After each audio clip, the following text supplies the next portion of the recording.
डरना सीखा ही नहीं। जो अपने आप को अहंकारी घमंडी समझते हैं, जो उनको लगता है कि हम ही हैं, उनसे लड़ने में मजा आता है। एजेंटों की बात क्या ही, यहाँ जो ओम बिरला जो चुनाव लड़ रहे हैं भारतीय जनता पार्टी से, उसके सीधे सीधे उस आतंकवादी से रिश्ते हैं, दाऊद इब्राहिम से। जो दाऊद इब्राहिम, जो भगोड़ा, जो आतंकवादी जो पाकिस्तान में रह रहा है, और उसका पार्टनर जेम जोशी, उसकी बिरला जी फॉर्च्यूनर यूज करते हैं। 400-500 करोड़ की एक फर्जी कंपनियां बना के पूरी बजरी को खाने में लगे हुए हैं। तो 2 साल पे नॉमिनेशन भर दिया था, फिर चर्चा आई कि एक फ़ोन आया और नरेश भाई गए दौड़े दौड़े और फिर नॉमिनेशन उठा। दौड़े नहीं जा। हाँ, ये बात सही है कि आज देश में और राजस्थान में कांग्रेस पार्टी को मजबूत करने का समय है। जिस तरह से संविधान खतरे में है, लोकतंत्र की हत्या की जा रही है, विपक्ष की आवाज़ को दबाया जा रहा है, किस तरह से हेमंत सोरेन को जेल में डाला गया है, किस तरह से अरविंद केजरीवाल को जेल में डाला गया है, किस तरह से लालू यादव को जेल में डाला गया है। ये जो मोदी और अमित शाह की जो जोड़ी है, ये विपक्ष को खत्म करने की जो राजनीति करती है, जो हिटलर शाही जो चल रही है, उसके खिलाफ ये समय है। विधानसभा चुनावों से लेकर लोकसभा चुनावों तक अक्सर एक की चर्चा रही राजस्थान में कि आखिर नरेश मीणा जी क्या करने वाले। कई बार वीडियो वायरल हुए, कभी दर्द कहा तो कभी पीड़ा सुनाई, नेताओं को नहीं छोड़ा लेकिन अपनी बात खुलकर रखी। नरेश भाई बड़ी बेबाकी से बात रखते हैं, डर नहीं लगता? डरना सीखा ही नहीं। मिला क्या इस बेबाकी से? किसान घर में पैदा हुआ हूँ, खेती बाड़ी से अपना पेट पालता हूँ। राजनीति में आए तो केवल ईमानदारी के लिए, लोगों की सेवा करने के लिए, सिद्धांत की राजनीति करने के लिए। जिस दिन कुछ ऐसा लगेगा उस दिन छोड़ के वापस खेतों में चले जाएंगे। 12 में धुरंधरों को घर बिठा दिया, दौसा के अंदर फिर मंच पे खड़े हुए, जयपुर तक आवाज। मजा बड़ों से लड़ने में आता है, छोटों से क्या लड़े। जो अपने आप को अहंकारी घमंडी समझते हैं, जो उनको लगता है कि हम ही हैं, उनसे लड़ने में मजा आता है। आखिर लड़ाई किस चीज की? कुछ लोगों को ऐसा लगता है कि हम ही दुनिया चला रहे हैं, हम ही सब कुछ हैं, आदमी को आदमी नहीं मानते। जैसे मगध का सम्राट था एक धनानंद, जो जनता का खून चूसता था, संत महात्माओं को अपमान करता था, और उसको पदच्युत करने के लिए फिर बाद में कौटिल्य ने चंद्रगुप्त को ढूंढा और धनानंद का अंत किया और चंद्रगुप्त को राजा बनाया। वही लड़ाई नरेश मीणा लड़ रहा है। कौटिल्य ने जो किया वही लड़ाई। भाया भाभी का कुछ करोगे या? अब मुझे पता नहीं भाया भाभी को ओनर कहाँ है। मैं कोटा में हूँ, प्रहलाद जी गुंजल साहब का प्रचार कर रहा हूँ। क्या लग रहा है कोटा में लगातार आप कई दिनों से गांव-गांव शहर-शहर जा रहे हैं, किस तरह का माहौल है, लोगों में किस तरह का क्रेज देखने को मिल रहा है? 2 लाख मतों के ऊपर से प्रहलाद जी गुंजल साहब चुनाव जीतेंगे। देखिए, इस सीट पर लगातार एक चर्चाएं रही, जिस तरह से प्रहलाद गुंजल साहब, जो आप कहते हैं वैसे वो कहते हैं बड़ी बेबाकी से, परिवार तक छोड़ दिया। क्या लग रहा है कि इन चर्चाओं के बीच में जो एजेंटों की बातें आई, उसको लेकर कुछ बदलाव होगा? एजेंटों की बात क्या ही, यहाँ जो ओम बिरला जो चुनाव लड़ रहे हैं भारतीय जनता पार्टी से, उसके सीधे सीधे उस आतंकवादी से रिश्ते हैं, दाऊद इब्राहिम से। और मैंने कल सबूत के साथ प्रेस कॉन्फ्रेंस की परसों, पर बेचारे यहाँ तो मीडिया वाले भी नहीं छापते। मीडिया वालों में भी पता नहीं किसका, राजीव दत्ता का दबाव है, आईजी रवि दत्त का दबाव है, बिरला का दबाव है। जो दाऊद इब्राहिम, जो भगोड़ा, जो आतंकवादी जो पाकिस्तान में रह रहा है, और उसका पार्टनर जेम जोशी, उसकी बिरला जी फॉर्च्यूनर यूज करते हैं।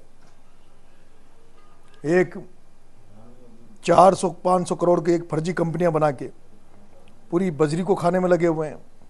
केवल फैक्ट्री, केवल पैसा कमाने की राजनीति है, व्यापार करने की राजनीति है।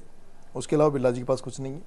दूसरी तरफ प्रहलाद जी गुंजल हैं, जिन्होंने धरातल की राजनीति की, आम जन की राजनीति की, आम जन के लिए सड़कों पे लड़ाई लड़ी है, आम जन के लिए थानों के घेराव किए, कलेक्टर के घेराव किए, मुकदमे खाए, पुलिस की लाठियां खाई। एक वो गुंजल जो किसान का बेटा है, आम जन का हितैषी है, वो एक व्यापारी से लड़ रहा है, और हम उस किसान के बेटे के साथ पूरी ताकत के साथ लगे हुए हैं और चुनाव जिता के लाएंगे। आपने तो 2 साल पे नॉमिनेशन भर दिया था, फिर चर्चा आई कि एक फोन आया और नरेश भाई गए दौड़े दौड़े और फिर नॉमिनेशन उठा। दौड़े नहीं जाए। हाँ, बिना सम्मान के तो नरेश मीणा को भगवान बुलाने वहां नहीं जाऊं। फिर क्या हुआ? दौड़े, ये गलत शब्द है ना आपका। 2 साल में क्या हुआ? आप गलत शब्द बोले, दौड़े क्या होता है? वो एक पत्रकार तो इसी भाषा में बात नहीं, नहीं, ये नहीं, नहीं, दोसा नहीं, के लोगों ने कहा। ये जिस अब तरह से मैं दोसा के मेरी भाषा में बोल दूंगा तो लफड़ा हो जाएगा। जिस तरह से दोसा के मेरी भाषा में बोल दूंगा लफड़ा हो नहीं, जाएगा। आपकी भाषा को मैंने हम नॉमिनेशन सुनते डाला, निर्दलीय चुनाव लड़ा, छपड़ा, पार्टी ने टिकट नहीं दिया तो 44,000 वोट लेके अपनी ताकत बताई। पार्टी को एहसास हुआ, पार्टी ने ज्वाइन कराई। मुझे लगा टिकट देंगे, लोगों ने कहा कि आपको टिकट दे सकते हैं, नहीं दिया तो नॉमिनेशन भर दिया। फिर सम्मानजनक तौर पर फिर वापस बात हुई तो बेक कर गए, क्योंकि अभी जो परिस्थितियां, मुरारी लाल मीणा के चक्कर में बेक नहीं हुआ था और ना कभी मुरारी लाल से कॉम्प्रोमाइज होगा। मैं जिससे लड़ता हूं उससे लड़ता ही रहूंगा। हाँ, ये बात सही है कि आज देश में और राजस्थान में कांग्रेस पार्टी को मजबूत करने का समय है। जिस तरह से संविधान खतरे में है, लोकतंत्र की हत्या की जा रही है, विपक्ष की आवाज़ को दबाया जा रहा है, किस तरह से हेमंत सोरेन को जेल में डाला गया है, किस तरह से अरविंद केजरीवाल को जेल में डाला गया है, किस तरह से लालू यादव को जेल में डाला गया है। ये जो मोदी और अमित शाह की जो जोड़ी है, ये विपक्ष को खत्म करने की जो राजनीति करती है, जो हिटलर शाही जो चल रही है, उसके खिलाफ ये समय है कि हमें आज सबको मिलकर वापस से कांग्रेस को मजबूत करना चाहिए। और इस तानाशाही सरकार, इस भारतीय जनता पार्टी जो धर्म और केवल धर्म की राजनीति पे और जो लड़ाने बिगड़ाने की राजनीति करती है, उसको हमें सत्ता से हटाना चाहिए। इसलिए मैंने वापस नॉमिनेशन लिया, क्योंकि मैं वहाँ चुनाव लड़ता तो या तो चुनाव जीतता, नहीं तो कांग्रेस हार जाती, फिर वो ठीक रहा मेरे माथे फूटता। इसलिए मैंने कहा कि भाई अभी समय ठीक नहीं है, इस बार इसलिए बैक कर गया। चलो एक चीज तो बताओ कि फोन किसका आया था? अब यार सारी बात अब कभी कहेंगे, कभी मौका मिलेगा तो। अच्छा चलो, कोटा बूंदी तक ही नरेश मीणा अब सीमित है या 12 झालावाड़ में फिर सक्रिय दिखेंगे? नहीं नहीं, मैं कोटा, मेरे पास कोई नूता नहीं है कहीं का भी। मेरे पास गुंजल साहब ने जिस दिन ज्वाइन करी उस दिन मैंने ज्वाइन करी। गुंजल साहब ने मेरी ज्वाइनिंग में मदद करी, उन्होंने कहा भाई इसको भी ज्वाइन कराओ।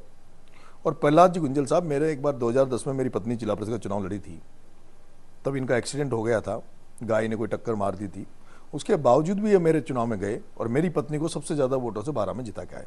तो मेरे पे तो उनका व्यक्तिगत भी एहसान है। और फिर इस हाड़ौती को प्रहलाद गुंजल की जरूरत है। हाड़ौती के चारों जिलों को प्रहलाद गुंजल की जरूरत है, एक लड़ाके की जरूरत है, एक आक्रामक व्यक्ति की जरूरत है, जो संसद में भी लड़े और सड़कों पर भी लड़े। जो कांग्रेसी जो कार्यकर्ता थे हाड़ौती के, वो निराश थे। लेकिन आज जिस दिन से गुंजल साहब कांग्रेस में आए हैं, चुनाव जो डिक्लेयर किया कैंडिडेट के रूप में गुंजल साहब को, आज प्रत्येक कांग्रेस में एक जोश और जुनून है।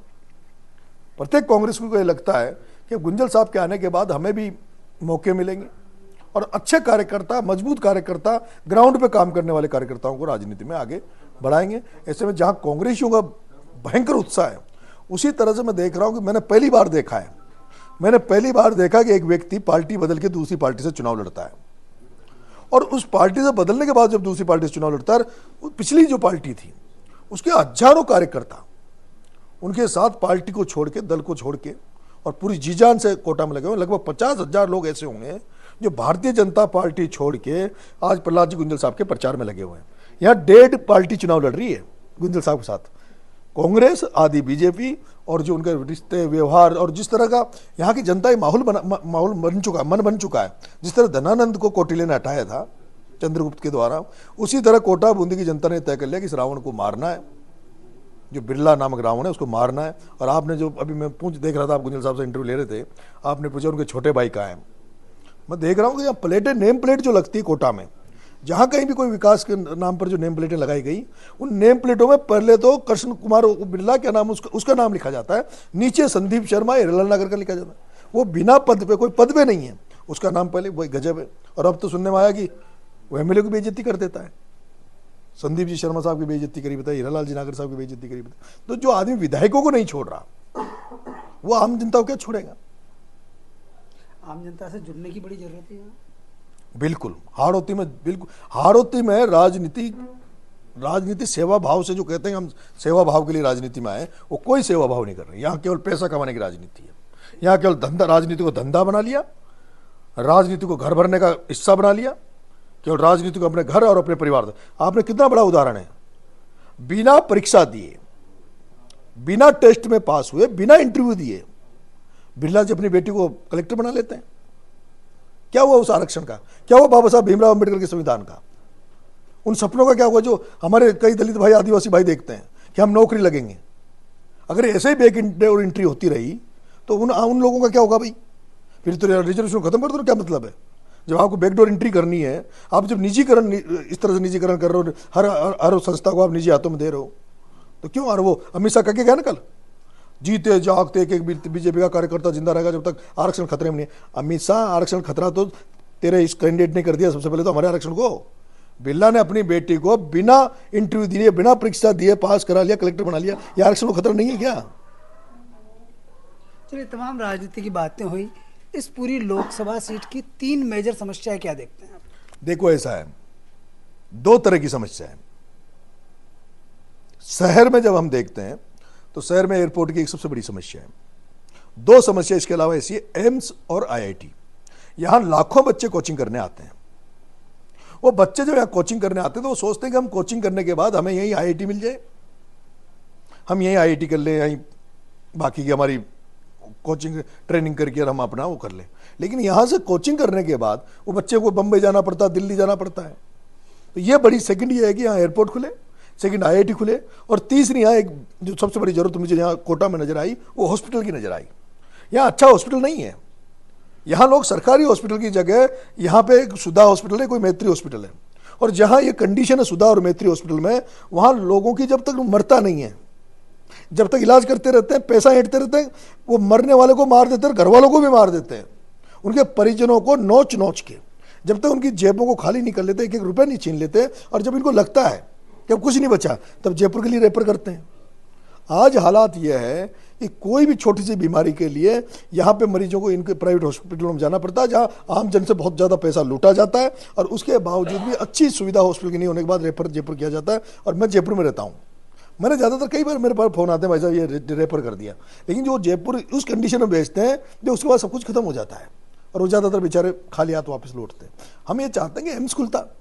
बिरला जिस पद पे था वो चाहता था आईआईटी खुल जाती, वो चाहता था एयरपोर्ट खुल जाता, वो चाहता था एम्स खुल जाता। अब अगर कोटा की धरती पे एम्स खुल जाता, कितने लोगों को रिलीफ मिलता?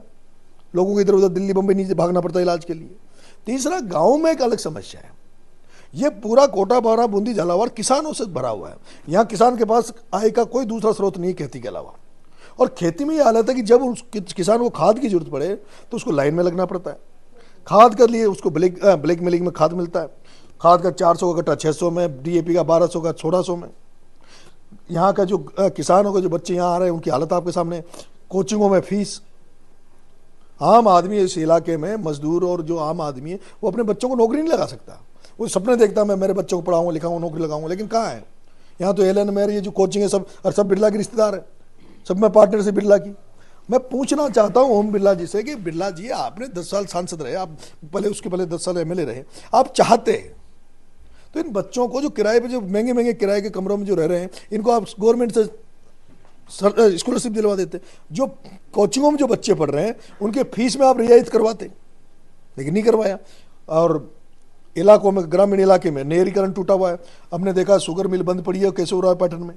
यहाँ से केशवरायपाटन मात्र 10 किलोमीटर है। यहाँ कोटा के चंबल का पानी भीलवाड़ा जा सकता है, कोटा का चंबल का पानी सवाई माधोपुर करौली दौसा जा सकता है, लेकिन 10 किलोमीटर केशवरायपाटन में फ्लोराइड का पानी पी रहे किसान वहाँ के केशवरायपाटन के। वहाँ मीठे पानी की पानी नहीं है। क्या बिरला जी मीठा पानी की पाइपलाइन नहीं भेज सकते थे वहाँ? अच्छा, कांग्रेस के तमाम लोग बिरला बिरला का राग अलापते हैं, लेकिन कोई ये नहीं कहता कि मदन दिलावर जी ये कहते हैं कि पेपर लीक के मामले में अभी तो और गिरफ्तारियां बाकी है। तो गलत को देखिए, पेपर लीक का मामला सबसे पहले राजस्थान में पेपर लीक पर अगर सबसे बड़ी चोट की पेपर लीक के मामले में सबसे बड़ा मुद्दा बनाया तो सचिन जी पायलट साहब ने बनाया, जब उन्होंने 5 दिन की अजमेर से लेकर जयपुर की यात्रा की। और उसके बाद में पेपर लीक को लेकर सरकार सख्त हुई, कांग्रेस भी सख्त हुई। कांग्रेस मैं कह रहा हूँ, बयानों की बात है। अब मदन दिलावर जी, देखो मदन दिलावर जी पर ज़्यादा ध्यान नहीं देना चाहिए, वो तो रोज रोज क्या क्या बोलते हैं, इसलिए मैं उन टॉपिक पे नहीं जाऊंगा। चुनाव बिरला जी लड़ रहे हैं।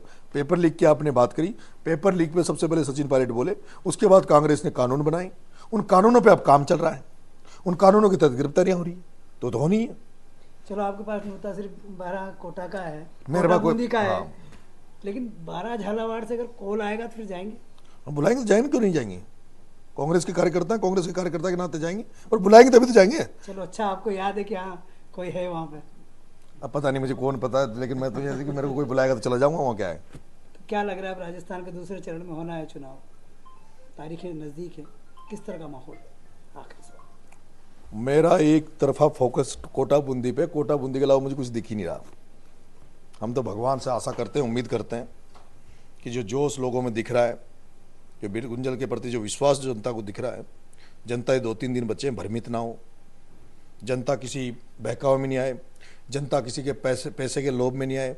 आज हमने सुना है कि अब तो लिफाफे बांटने लग गए, पैसा बांट रहे हैं। मेरा जनता से निवेदन है कि इनका लिफाफा 2 दिन काम आएगा, 5 साल तो, क्योंकि 10 साल आपने इनको देख लिया, इनके लिफाफे से एम्स नहीं बन रहा, इनके लिफाफे से आपके लोगों का इलाज नहीं होगा, आपके बच्चों की शिक्षा निःशुल्क नहीं होगी। हम ये कहते हैं, मैं वादा करता हूँ कि अगर प्रहलाद जी गुंजल साहब इस चुनाव में लोकसभा यहाँ से सांसद बनेंगे तो कोटा बूंदी की आवाज़ संसद में भी गूंजेगी और जरूरत पड़ी तो यहाँ की सड़कों पे भी गूंजेगी। और उनके साथ हम पूरे तन मन से, कांग्रेस के सारे कार्यकर्ता, सारे लोग मजबूती से यहाँ के आमजन की, यहाँ के किसानों की, यहाँ के पिछड़ों की, यहाँ के युवाओं की, यहाँ के छात्रों की समस्याओं को हल कराने का हर संभव प्रयास करेंगे। ये थे नरेश मीणा। तमाम दावे इनके व्यक्तिगत है और हमारी सिर्फ कोशिश इतनी सी है कि उन दावों तक को आप तक पहुंचाया जाए।